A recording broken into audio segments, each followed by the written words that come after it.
우리 하나님의 은혜와 평강이 성도님들 가정에 충만하시기를 바랍니다. 오늘 함께 읽은 말씀과 이어지는 말씀들, 4장 마지막까지 이 말씀들은 세 개의 사건을 간단하게 기록하고 있습니다. 이 세 개의 사건은 우리에게 어떤 교훈을 주기 위한 말씀이라기보다 예수님의 갈릴리 사역들을 설명하고 있습니다. 이 말씀들은 마태복음을 이해하는 데 필요하기 때문에 어떤 특별한 교훈이 있는 말씀이 아니라고 할지라도 오늘 이 말씀들을 한 절씩 자세하게 설명하고 넘어가려고 합니다. 12절을 보면 예수께서 요한이 잡혔음을 들으시고 갈릴리로 물러가셨다, 이렇게 기록하고 있습니다.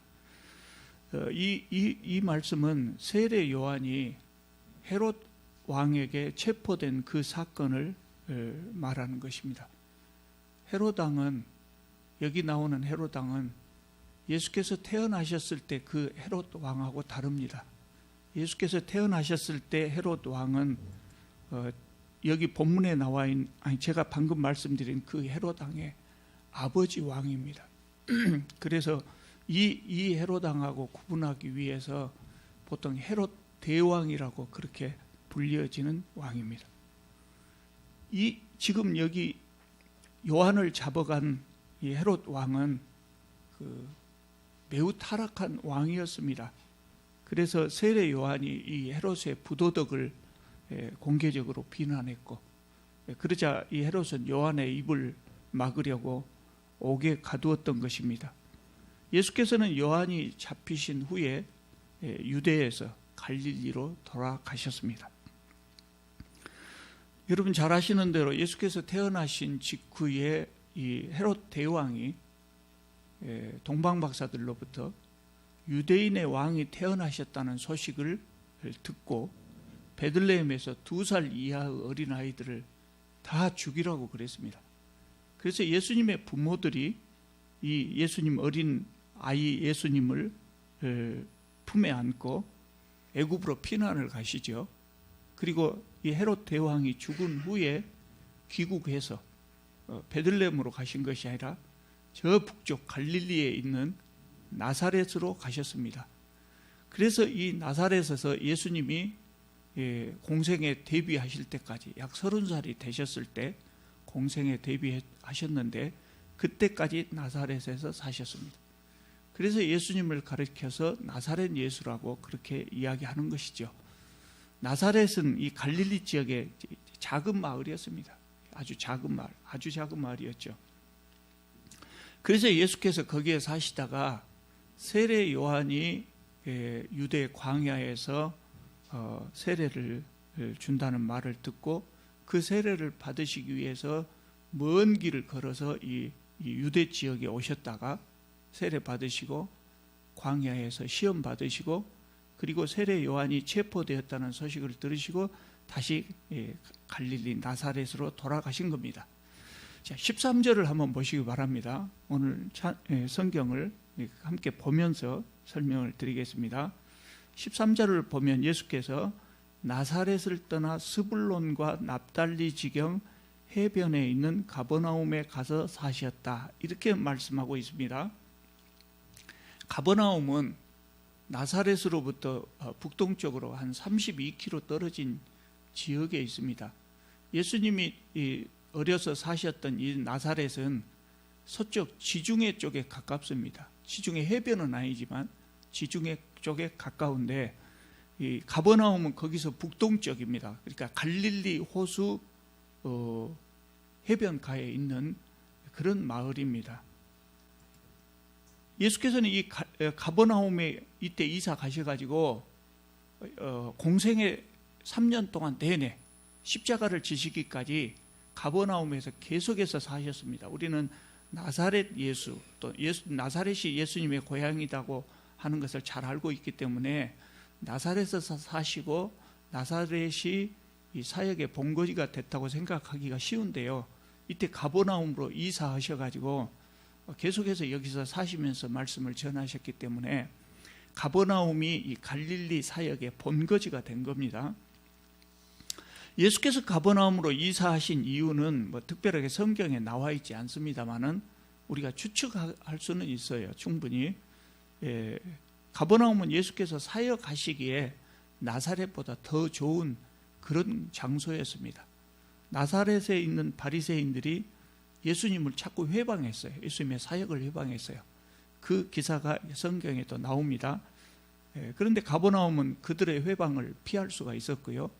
더 큰 이유는 두 번째로 더 큰 이유가 있는데 가버나움은 나사렛보다 커요. 뭐 도시라고 할 것까지는 없지만 그 당시로 보면은 나사렛에 비교해서 상당히 큰 마을이었어요. 도시라고 할 만큼 큰 마을이었고 또 갈릴리 호숫가에 있기 때문에 호수를 이용한 교통이 발달된 지역이었겠죠. 많은 사람이 모이는 그런 장소였기 때문에 예수께서 더 많은 사람을 만나시고 더 많은 사람에게 복음을 전할 수 있는 그런 장소였던 것으로 보여요. 그래서 이주하신 것이 아닌가 그런 생각이 듭니다. 13절에 보면 가버나움이 스불론과 납달리 지역이라고 했습니다. 스불론과 납달리 우리 귀에 익숙하지 않는 지명이죠. 예수께서 이 가버나움으로 이사하심으로 14절을 보면 계속해서 14절을 한번 보시기 바랍니다. 선지자 이사야를 통하여 하신 말씀을 이루려 하심이라. 가버나움으로 이사한 이유가 14절에 선지자 이사야가 구약 성경에 예언하신 그 예언을 이루려 하심이었다 그래서요. 그리고 그 예언의 말씀이 15절 16절에 인용되어 있습니다. 그래서 15절 16절은 다른 구절하고 달리 이렇게 좀 좁게 인쇄되어 있죠. 인용된 말씀이기 때문에 그렇게 된 겁니다. 거기 한번 보겠습니다. 스불론과 납달리 땅과 요단강 저편 해변길과 이방의 갈릴리여 흑암에 앉은 백성이 큰 빛을 보았고 사망의 땅과 그늘에 앉은 자들에게 빛이 빛이었도다. 이 말씀은 무슨 말이냐면요, 메시아가 오셨기 때문에 이 낙후되었고 또 변두리 오지에 있었던 그 스불론과 납달리 땅에 메시아가 오심으로 빛이 비추었다는 거예요. 죽음의 땅에 빛이 비추었다는 이야기입니다. 스불론과 납달리, 귀에 잘 익숙하지 않는 이 지명은 사람 이름입니다. 본래 누구의 이름입니까? 야곱의 12 아들 중에 이 이름이 들어있습니다. 그러니까 이 이름은 결국은 12지파의 조상이 된 사람들입니다. 이스라엘 12지파 중에 스불론 지파와 납달리 지파가 있어요. 근데 특별하게 무슨 일을 한 지파가 아니라 성경에 자주 안 나와서 우리 귀에 익숙하지 않지요. 이스라엘이 그 애굽에서 나와가지고 여호수아를 앞세우고 가나안 땅을 점령한 다음에 여호수아가 땅을 분배해 주지 않습니까? 그럴 때 이 스불론과 납달리 지파는 이스라엘의 최북단을 배정을 받았어요. 그것이 이제 나중에 갈릴리라고 불리어졌던 그 지역입니다. 그러니까 이 사람들이 이 땅을 배정받은 것은 좀 운이 나빴다 이렇게 말할 수가 있을 것 같아요. 우리가 흔히 하는 말로 운이 좀 안 좋았다 이렇게 말할 수가 있을 거예요. 그것이 복이 될 수도 있으니까 우리가 기독교인의 입장에서 운이란 말을 쓸 필요는 없겠지만 굳이 말한다면 쉽게 표현해서 그렇다는 겁니다. 왜냐하면 북쪽 이스라엘이 아수르에게 멸망을 당했고 남쪽 유대가 바벨론에게 멸망을 당하는데 이때 아수르나 바벨론이 이스라엘을 침공한 루트가 북쪽입니다. 아수르나 바벨론은 지금의 그 이라크 지역이니까 이스라엘 지역으로 말하자면 이렇게 북동쪽 정도 되거든요. 근데 이렇게 직선으로 오지 못합니다. 그 사막이 있어가지고 직선으로 오지 못하고 이렇게 돌아서 오기 때문에 항상 이스라엘의 북쪽으로부터 침공을 하죠. 거기가 바로 이 갈릴리 지역이었다는 거예요. 그러니까 아수르가 이스라엘을 쳐들어올 때 가장 먼저 함락된 지역이 바로 이 스불론과 납달리 지파의 지역이었지요. 그래서 아수르는 이 지역을 점령한 후에 이 지역에 사는 이스라엘 사람들을 전부 잡아가고 또 잡아갈 필요가 없는 그 무지랭이 같은 그런 사람들, 잡아가도 별로 쓸모가 없겠다 이런 사람들은 다 추방을 시켜버립니다. 거기서. 그리고 이방인들을 데려다가 거기다 정착을 시켰어요. 그래서 이사야는 아까 이 지역 사람들을 말할 때 이방의 갈릴리라고 그렇게 불렀던 것입니다. 나중에 유대인들이 포로에서 다시 돌아올 때 이 지역으로 많이 돌아왔어요. 그러나 이스라엘은 여전히 여기 이 갈릴리 지역은 여전히 이스라엘 지역의 변두리 지역이었기 때문에 늘 소외되었어요. 늘 소외된 지역이었고 영적인 흑암이 짙게 깔려 있었다, 이렇게 말할 수 있었습니다. 그런데 예수께서 갈릴리 지역에 복음을 전하셨다고요.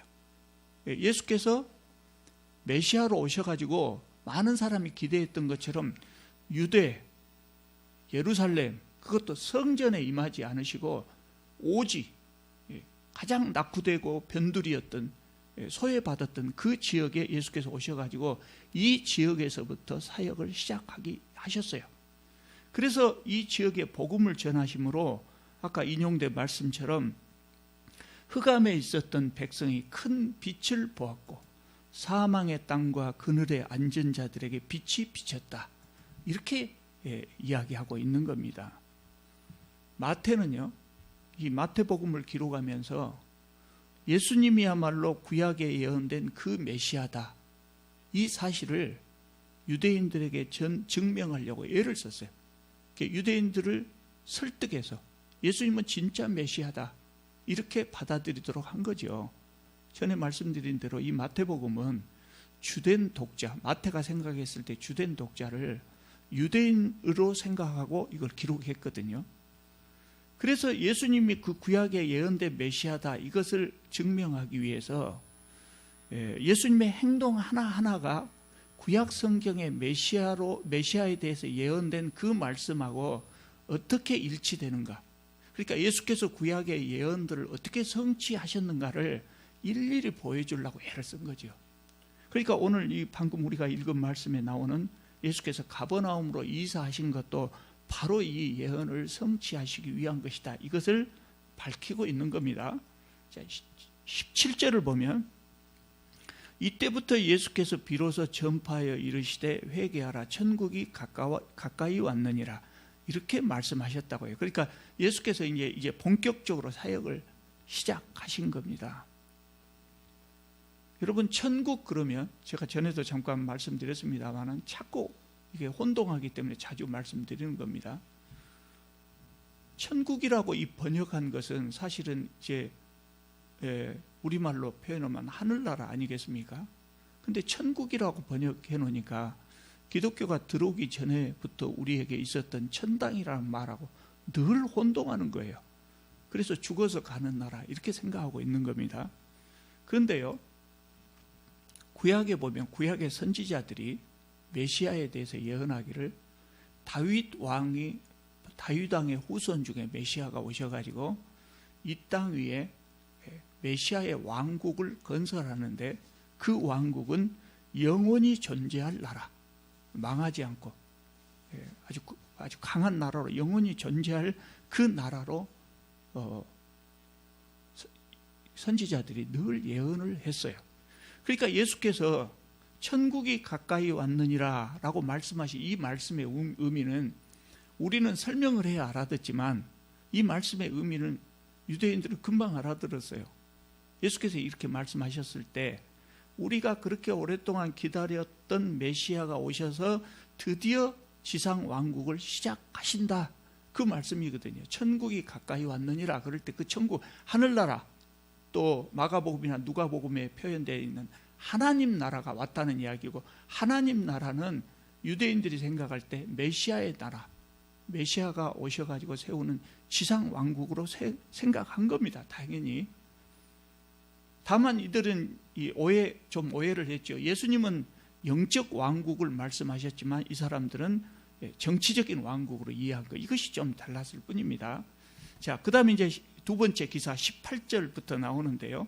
여기는 예수께서 제자들을 부르신 그 기사가 나옵니다. 우리가 많이 읽어봤던 그런 기사지요. 18절을 보시기 바랍니다. 예수께서 갈릴리 해변에 다니시다가 두 형제 곧 베드로라 하는 시몬과 그의 형제 안드레가 바다에 그물 던지는 것을 보시니 그들은 어부라. 바다는 지중해를 말하는 것이 아니라 아까 말씀드린 갈릴리 호수입니다. 이 사람들이 보기에, 이스라엘 사람들이 보기에 갈릴리 호수가 굉장히 크게 보였던 거죠. 그래서 바다라고 표현한 겁니다. 갈릴리 호수 주위에 30여 개의 마을들이 이 고기를 잡아서 생활을 했다고 그럽니다. 그 중에 가버나움이 가장 큰 마을이었고요. 이 가버나움에 시몬과 안드레가 살고 있었어요. 시몬, 베드로, 안드레가. 19절에 보면 예수께서 이들에게 나를 따라오라. 그러니까 이 사람들이 그물을 버려두고 예수를 따랐다. 이렇게 나옵니다. 표현이 되어 있어요. 그러니까 이 말씀을 보면 우리가 오해하기 쉬워요. 예수께서 어느 날 갈릴리 호수를 산책하시다가 우연히 이 베드로와 안드레를 만나셨고, 그래서 그 사람들을 보고 나를 따라와라. 그랬더니 이 사람들이 그 말씀 한마디를 듣고 곧 따라 나섰다. 이렇게 오해하기가 쉬워요. 그런데 그거는 아니에요. 그건 아니고 요한복음 1장을 보면은요, 이 베드로와 안드레가 이전에, 오늘 이 사건 이전에 예수님을 만난 적이 있다고 기록하고 있어요. 그것이 어떻게 된 거냐면, 안드레는 본래 세례 요한의 제자였어요. 세례 요한의 제자였는데 어느 날 안드레가 세례 요한과 이렇게 같이 있을 때 예수님이 그 앞을 지나가시니까 세례 요한이 안드레에게 소개를 하는 거예요. 보라, 하나님의 어린 양이다. 이렇게 소개를 한 거예요. 메시아라는 이야기예요. 그 말을 듣고 안드레가 예수님을 따라갔고, 또 집에 가서 자기 형 베드로에게 우리가 오늘 메시아를 만났다 이렇게 자랑하고 베드로를 데리고 가서 예수님에게 소개를 시켜줬어요. 그러니까 예수님이 그때 이 베드로를 보고, 그때 시몬이었죠. 예수께서 말씀하시기를 내가 요한의 아들 시몬이니 장차 게바라 하리라 그랬어요. 게바는 그 당시에 이스라엘 사람들이 사용한 아람어거든요. 같은 뜻을 헬라어로 말하면 베드로 같아요. 예수께서는 장차 게바라 하리라 그랬는데 이제 헬라어로 베드로라고 하는 이름이 알려진 거죠. 이거는 어색한 것이 아니고 매우 자연스러워요. 그 사람들은 히브리 사람들은, 유대인들은 게바라고 불렀겠지요. 그런데 이게 이제 헬라 문화권이니까 다른 지역으로 전도하러 다니면서 게바라는 말보다 헬라어 베드로라는 말이 사람들의 귀에 익으니까 아마 베드로라 한 것 같아요. 영어로는 피터라고 하잖아요. 피터. 이게 다 자연스러운 말이죠. 그래서 그날 베드로와 안드레는 예수님을 메시아로 알고 믿었어요. 메시아로 알고 믿었어요. 그러고 이제 세례 요한이 잡히니까 예수님은 갈릴리로 돌아오셨고, 이 두 사람은 또 자기들끼리 가버나움으로 돌아와 가지고 고기를 잡고 있었던 겁니다. 그러니까 이날 예수께서 우연히 베드로와 안드레를 만나신 것이 아니고 일부러 이들을 찾아서 갈릴리 호수로 나가셨을 가능성이 매우 크지요. 그리고 베드로와 안드레는 자신들이 메시아로 믿는 분이 나를 따라오라 그러니까 기꺼이 따라 나선 겁니다. 예수께서 이들에게 사람을 낚는 어부가 되게 하리라 그랬어요. 그러니까 너희들이 사람 낚는 어부가 될 것이다 이런 말씀이 아니고 내가 너희들을 사람을 낚는 어부로 만들어주겠다는 이야기예요. 예수께서 능력을 주신다는 말씀이에요. 능력을 주시고 예수께서 능력을 받으면 이들은 많은 사람들을 하나님 나라로 들어오게 한다는 말씀이죠. 제자들은 어떤 일을 하는 사람이냐? 많은 사람들을 하나님 나라에 참여하게 하는 사람들입니다. 이거 우리가 중요하게 생각해야 됩니다. 의미 있는 말씀입니다. 우리도 예수 그리스도의 제자가 되기 위해서 이 자리에 왔거든요. 우리도 다 베드로나 요한처럼 예수 그리스도의 제자가 되어야 돼요. 예수 그리스도의 제자는 뭐 하는 사람들이냐? 세상에 많은 사람들을, 절망에 빠져 있는 사람들, 죄에 빠져 있는 사람들을 하나님 나라로 초대하는 사람들이죠. 하나님 나라로 초대한다고 했을 때 하나님 나라는 물론 눈에 보이는 나라가 아니라 하나님의 통치를 받는다는 의미가 됩니다. 그러니까 하나님의 통치를 받게 한다는 말이지만, 쉽게 표현하자면 교회를, 사실은 이 교회가 먼저 하나님 나라가 돼야 되겠죠. 이 교회라고 하는 것이 하나님 나라가 되어서 하나님의 통치, 이 안에 있는 사람들이 하나님의 통치를 받고 또 예수 그리스도의 사랑을 나누고, 그래서 우리가 이 땅에 살지만 정말 하나님 나라 속에 들어가서 살고 있는 그런 것을 느낄 수 있어야 된다고요. 그러니까 교회가 먼저 하나님 나라가 돼야 되겠죠. 교회가 하나님 나라라면 사람들을 이쪽으로 초대하는 것이 제자들의 사명이라고요. 근데 불행하게도 많은 교회들이 하나님 나라를 이루지 못하고 있기 때문에 사람들이 그것을 인식하지 못하지만, 제가 늘 말씀드린 대로 교회는 하나님 나라의 모델하우스가 돼야 돼요. 하나님 나라가 저런 것이구나, 이렇게. 그래서 교회 안에 하나님 나라가 이루어지고, 그러면 예수 그리스도 제자인 우리들은 세상 사람들을 이 하나님 나라로 초대하고 그들이 이 안에서 우리와 함께 살아갈 때 천국의 기쁨을 누릴 수 있게 해야 되는 것이죠. 그렇게 하기 위해서는 우리가 먼저 천국의 기쁨을 누릴 수 있고, 또 이 안에 하나님 나라가 이루어지고 하나님의 통치를 받고 예수 그리스도의 사랑을 나누는 것이 돼야 된다는 것이죠. 여러분, 기독교가 이 시대에 참 욕을 많이 먹고 있기 때문에 우리가 복음을 전한다고 하는 것이 쉬운 일이 아니죠. 그렇지만 지금도요, 절망 가운데서 정말 괜찮은 교회, 또 다닐 만한 교회, 그런 것을 찾아 헤매고 있는 분들이 정말 많아요. 정말 많이 있습니다. 그래서 우리가 참 좋은 교회를 많이 세워야 될 필요가 거기에 있는 겁니다. 그 다음에 이제 야고보와 요한을 부르신 이야기가 나옵니다. 21절을 보시면은요, 거기서 더 가시다가 다른 두 형제, 곧 세베대의 아들 야고보와 그의 형제 요한이 그의 아버지 세베대와 함께 배에서 그물 깁는 것을 보시고 부르시니 그들이 곧 배와 아버지를 버려두고 예수를 따르니라. 이렇게 되어 있습니다. 거기서 조금 더 가시다가, 거기서는 베드로 안드레를 만난 장소를 말하겠죠.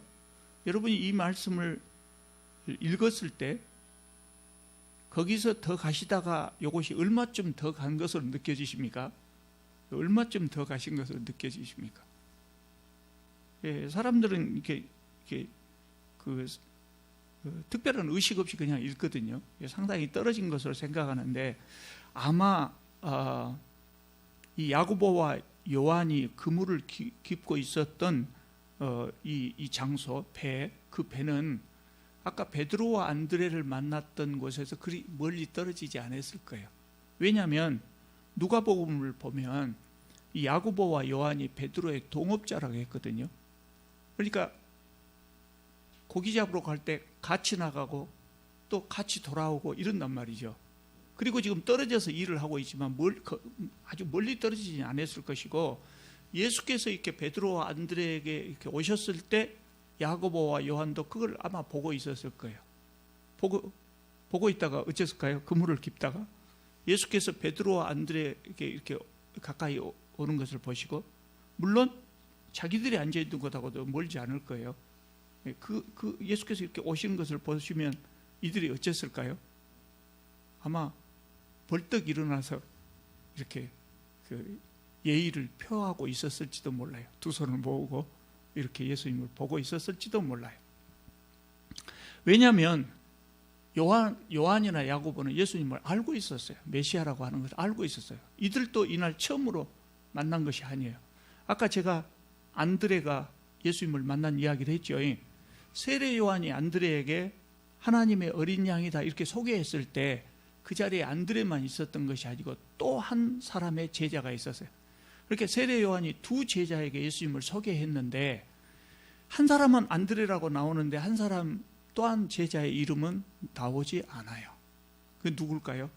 요한이라고 보는 겁니다. 요한복음에서 요한은 자기가 등장한 자리에 자기 이름을 표시하지 않습니다. 그리고 예수님의 사랑받는 제자, 이렇게 주로 많이 표시하죠. 그래서 이 또 한 사람의 그 제자가 요한이었다고 봅니다. 그래서 이들이 그날 세례 요한, 자기 스승 세례 요한의 소개로 예수님이 메시아인 줄을 알고 예수님의 제자가 이제 된 겁니다. 아직은 제자가 안 된 상태인데 자기가 이미 메시아로 받아들인 그분이 저기서 오시더만 베드로 안드레를 만나요. 그러면 벌떡 일어나서 아마 예의를 취했을 것으로 보여요. 그리고 그 예수께서 이 야고보와 요한에게 오셔가지고 이들도 역시 부르셨어요. 그러니까 이들도 기꺼이 예수님을 따라 나선 겁니다. 야고보는 예수님을 만났다는 기록은 없어요. 그렇지만 야고보도 예수님을 잘 알고 있었을 겁니다. 어떻게 알았을까요? 그 동생 요한이 메시아를 만난 다음에 얼마나 자랑했겠습니까? 유대인들이 그토록 기다리던 메시아인데 얼마나 자랑했겠습니까? 어쩌면 날마다 자랑했겠죠. 그물을 던지면서 그물을 끌어당기면서 그냥 묵묵히 이렇게 하지는 않았을 거라고요. 계속해서 말했을 겁니다. 그래서 야고보도 예수님을 잘 알고 있었기 때문에 예수께서 부르셨을 때 기꺼이 응했을 것입니다. 그 다음에 이제 23절을 보시면 이제 예수께서 본격적으로 사역하시면서 그 사역하신 이야기가 나오는데 거기에 예수님 사역의 세 가지 핵심이 나옵니다. 그래서 우리는 이거를 기억해야 될 필요가 있어요. 예수님 사역의 핵심 세 가지가 뭐냐? 23절을 보시면 가르치시며 그랬어요.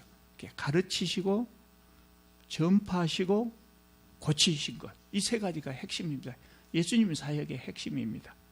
가르치시고 전파하시고 이게 큰 차이가 없는 것처럼 들리죠.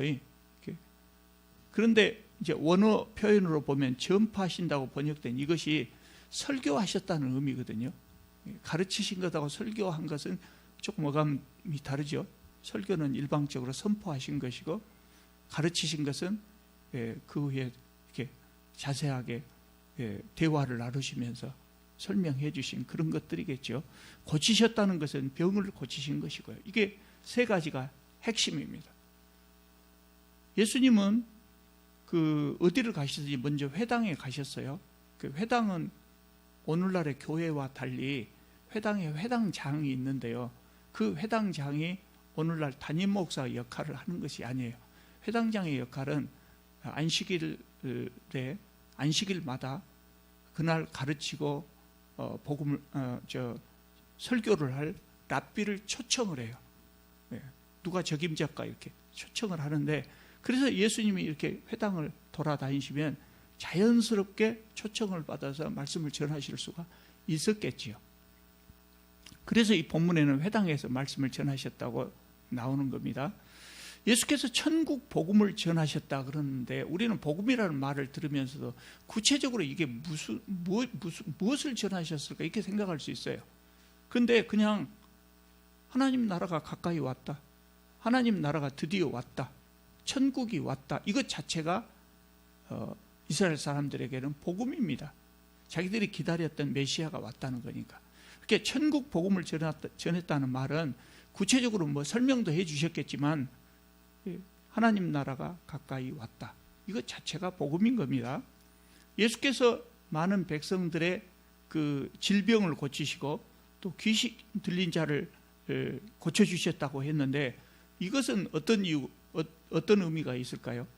이거는요, 그 사람들을 불쌍히 여겨서 고쳐주셨다. 그것도 물론 있어요. 그것도 있어요. 왜냐하면 이 사람들은 병에 걸렸다고 하는 것은 결국은 먹고 살기 어렵다는 이야기예요. 하루 벌어서 하루 먹고 사는 사람들이기 때문에 질병에 걸리면 노동력을 상실하고 일할 수 없고 그 먹을 것을 구할 수가 없어요. 그러니까 병에 걸리면 죽는 겁니다. 본인만 죽는 것이 아니라 가족도 다 굶주려 죽는 겁니다. 그래서 예수께서 그들을 불쌍히 여기셔서 고쳐주시기도 했지만 더 큰 이유가 있어요. 그 더 큰 이유는 뭐냐면 하나님 나라를 보여주신 겁니다. 하나님 나라는 질병이 없는 나라, 병의 고통에 시달리지 않는 나라, 하나님 나라는 귀신이 쫓겨나는 나라, 이걸 보여주신 것입니다. 24절에 보면 예수님의 소문이 온 수리아에 퍼졌다 그랬어요. 수리아는 갈릴리 북부 지역입니다. 그러니까 이스라엘 안, 갈릴리 안뿐만 아니라 이방에까지 예수님 소문이 널리 퍼졌고, 또 25절 보면 그래서 데가볼리와 예루살렘과 유대와 요단강 건너편에서 수많은 무리가 따르니라 그랬어요. 데가볼리는 요단강 동쪽 이방 지역이에요. 예수님은 지금 갈릴리 지역에 있어요. 그런데 갈릴리 북쪽 외국과 또 갈릴리 동쪽 이방 땅 데가볼리와 그리고 저 멀리 예루살렘과 유대로부터도 예수님 소문이 퍼져가지고 며칠씩 걸어서 갈릴리까지 예수님 말씀을 들으러 왔다는 겁니다. 이것이 이제 오늘 이야기한 모든 내용입니다. 그리고 이제 그 다음에는 산상 설교가 이어지죠. 그래서 이제 이 말씀을 이 부분을 여러분들이 이해해야 다른 부분 마태복음을 잘 이해할 수 있기 때문에 오늘 이 말씀을 드린 겁니다. 예수께서는 스불론과 납달리 같이 소외된 지역에서 사역을 시작하셨어요. 그리고 그 지역에 빛이 되어 주셨어요. 또 그 후로도 유대 땅이나 사마리아 지역을 다니실 때도 계속해서 죄인들과 세리들과 같이 소외된 사람들의 친구가 되셨습니다. 오늘 예수께서 다시 오신다면 누구를 제일 먼저 찾아갈까요?